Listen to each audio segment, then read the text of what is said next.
Good morning class 9। हमने पिछले lecture के अंदर जो टॉपिक स्टार्ट किया था उसका नाम है वर्क, पावर एंड एनर्जी। उस टॉपिक के अंदर हमने स्टार्ट किया था वर्क के बारे में। अब हमने कहा था कि व्हाट इज वर्क। तो वर्क का मतलब है कि अगर आप किसी ऑब्जेक्ट पर कोई एक्सटर्नल फोर्स लगाएंगे और एक्सटर्नल फोर्स लगाने की वजह से अगर उस ऑब्जेक्ट के अंदर वो अगर इस जगह पर है तो इसको बोल देंगे पोजीशन ए, और वो इस जगह से इस जगह पर क्या हो गया, डिस्प्लेस हो गया, इसको बोल देंगे पोजीशन बी। तो मान लो कि उसने यहाँ से यहाँ तक इतनी डिस्प्लेसमेंट कवर की, तो जो फोर्स होगा वो कितना हो गया आपका, तो मान लेंगे F, force is equal to F, and displacement मान लेंगे किसको, एस को, जैसे कि आप जनरली मानते हैं displacement is equal to S. सो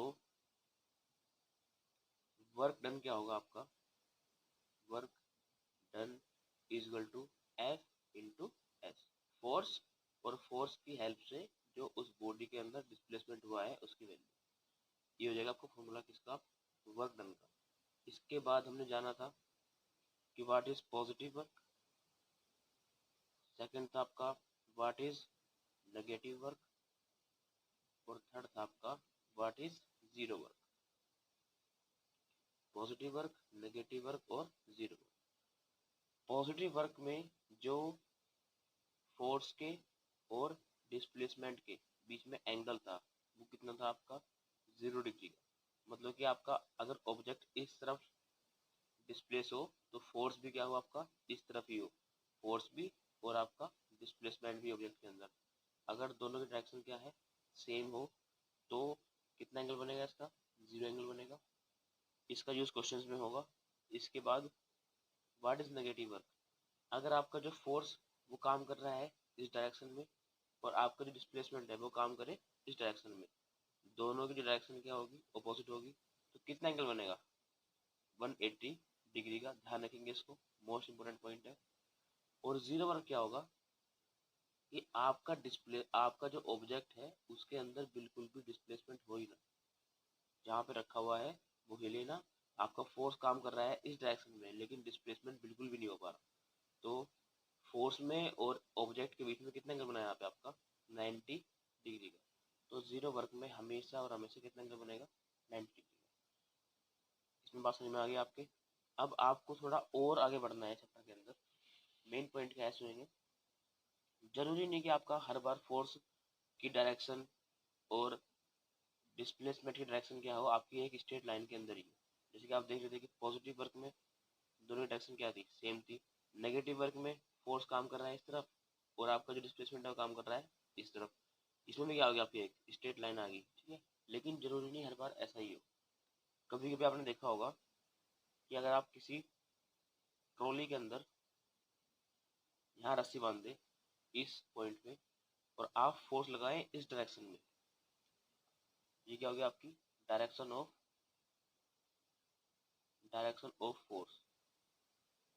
लेकिन ट्रॉली आपकी जो है, यहाँ पर आप लगा लो इसके व्हील्स हैं ट्रॉली के, तो आपकी जो डायरेक्शन है वो क्या होगी, फोर्स की इस तरफ है, लेकिन डिस्प्लेसमेंट जो होगा वो आपका होगा इस तरफ, इस डायरेक्शन में। आपने देखा होगा ट्रॉली के अंदर। इस बार क्या हुआ, फोर्स की और डिस्प्लेसमेंट की डायरेक्शन क्या होगी, बिल्कुल ही अलग अलग है। ना तो वो स्ट्रेट लाइन में है ना वो दूसरे के अपोजिट है। इस केस में हम देखेंगे कि फोर्स के बीच में और डिस्प्लेसमेंट के बीच में कितना एंगल बन रहा है।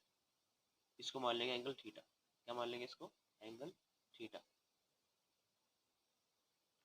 अब जो वर्क की प्रॉपर डेफिनेशन होगी वो आपकी होगी F into S into theta का कोस फैक्टर, इसे बोल देंगे कोस थीटा।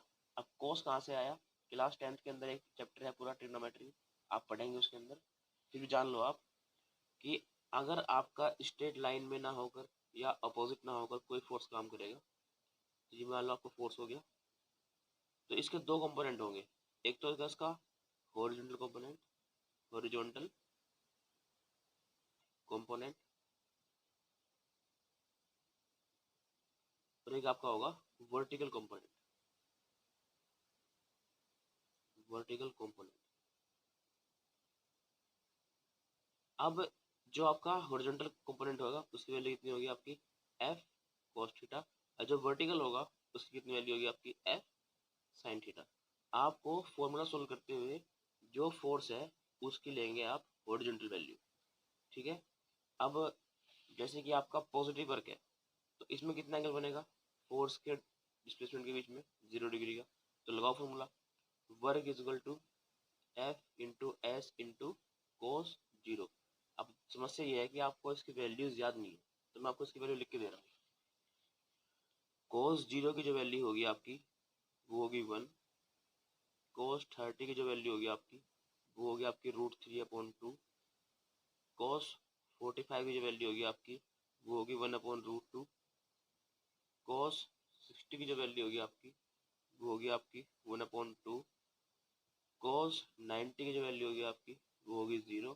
तो कोस 180 की जो वैल्यू होगी आपकी वो हो जाएगी -1। अब इसको यहाँ अप्लाई करेंगे हम इसी फॉर्मूले को, तो W is equal to F into S into cos 0, क्योंकि अगर दोनों की डायरेक्शन सेम है तो कितना एंगल काम करेगा 0 डिग्री का। तो F into S into cos 0। अब कोस 0 की वैल्यू कितनी होती है आप जानते हैं 1। तो W is equal to F into S into 1। तो कितना आ गया आपका वर्क एफ इंटू, तो वर्क यहाँ पे कैसा हो गया आपका पॉजिटिव। अब आप देख भी रहे हैं कैसा वर्क है यहाँ पे पॉजिटिव। अब बात करेंगे इसकी नेगेटिव वर्क की, कितना एंगल है 180 का। तो W is equal to F into S into cos 180 degree. आप समझ पा रहे हैं, क्योंकि आपका जो फोर्स है वो काम करेगा इस डायरेक्शन में और जो डिस्प्लेसमेंट है वो काम करेगा इस डायरेक्शन में। दोनों की डायरेक्शन क्या होगी ऑपोजिट, तो कितना एंगल काम करेगा 180 का। तो W is equal to F into S into cos 180 कितनी वैल्यू होती है भाई, ये लिखा आपको -1। -1 क्वेश्चन में आ गया इसका। तो W is equal to minus F S. अब वर्क किस में आ गया आपका नेगेटिव में आ गया। आप देख भी रहे थे नेगेटिव वर्क कितना एंगल बनेगा 0 डिग्री का। और चेक करेंगे 90 वाले केस में, तो W is equal to F into S into cos 90। F into S into cos 90 कितनी वैल्यू होती है आपकी 0 डिग्री 0 होती है।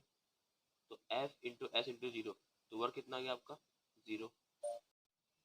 तो अगर आपका एंगल 90 डिग्री होगा तो work is equal to F into S into cos 90।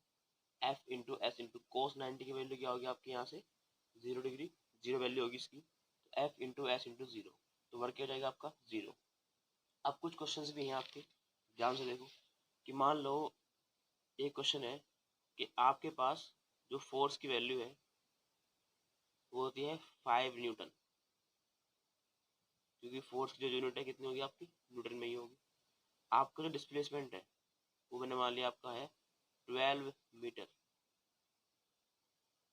कितनी वैल्यू है 12 मीटर। और आपके पास जो एंगल है, angle between force and displacement, वो मैंने मान लिया आपका 60 डिग्री है। कितना मान लिया 60 डिग्री। तो फाइंड वर्क, फाइंड वर्क। तो आप जानते हैं W is equal to F into S into cos theta, ये फॉर्मूला है इसका, is equal to F into F की कितनी वैल्यू है आपकी यहाँ से 5 इंटू एस की कितनी वैल्यू है आपकी 12 इंटू कोस 60 डिग्री। 12 5 जा 60 इंटू कोस 60 की वैल्यू आपको लिखाई जा चुकी, ये रही कितनी होती है 1/2। कितनी वैल्यू होती है कोस 60 की 1/2, 2 से डिवाइड करेंगे 30 टाइम्स, तो आपका जो वर्क है उसकी वैल्यू आएगी आपकी 30 जूल। तो आप इस ऑब्जेक्ट पे कितना वर्क करेंगे 30 जूल का काम करेंगे। एग्जाम्पल एक और ले लो कि आपका जो फोर्स है उसकी वैल्यू मान लो आप 5√3 न्यूटन, और जो आपका डिस्प्लेसमेंट है वो आप मान लो 10√3 मीटर, और आपका जो एंगल है वो आप मान लो 90 डिग्री। कितना एंगल मान लेंगे 90 डिग्री। क्या पूछेगा आपसे फाइंड वर्क। सेम कंसेप्ट लेगा इसमें आपका, आप जानते हैं W is equal to F into S into cos theta. इसमें डाउट है किसी को? अब आपकी जो फोर्स की वैल्यू है कितनी हो जाएगी आपकी 5√3 इंटू एस कितना हो गया आपका 10√3 इंटू कोस थीटा, थीटा कितना है आपका 90 डिग्री, कोस 90, 5 10 जा 50, √3 के √3 मल्टीप्लाई कितना हो जाएगा 3। अब कोस 90 की वैल्यू आपको लिखा जा चुकी, कितनी होती है 0 डिग्री, कितनी होती है 0। तो 5 इंटू 50 इंटू 3 इंटू 0, तो आंसर क्या जाएगा आपका 0 न्यूटन, सॉरी 0 जूल। तो आप देख रहे होंगे कि अगर आपका एंगल कितना हो जाए 90 डिग्री तो कितना वर्क काम करेंगे आप 0 जूल वर्क काम करेंगे। इसका मतलब क्या है कि आपका ऑब्जेक्ट तो अपनी पोजीशन पे है, फोर्स अप्लाई कर रहे हैं आप, लेकिन ऑब्जेक्ट में कोई भी मूवमेंट नहीं हो रही, ठीक है। जैसे कि आप किसी दीवार को फोर्स लगाओगे तो दीवार अपनी जगह पे रहेगी, आपके फोर्स में और आपके ऑब्जेक्ट के बीच में, ये आप मान लो कि आपकी ये दीवार है, ये आपका हैंड है, आपके हैंड में और आपके ऑब्जेक्ट के बीच में कितना एंगल बन गया 90 डिग्री का। तो जब भी फोर्स में और ऑब्जेक्ट के बीच में 90 का एंगल बनेगा तो हमेशा और हमेशा जो वर्क होगा वो कितना होगा आपका 0 जूल। Thank you. कल को हम इसके और न्यूमेरिकल्स करेंगे और जानेंगे what is energy. Thank you class 9।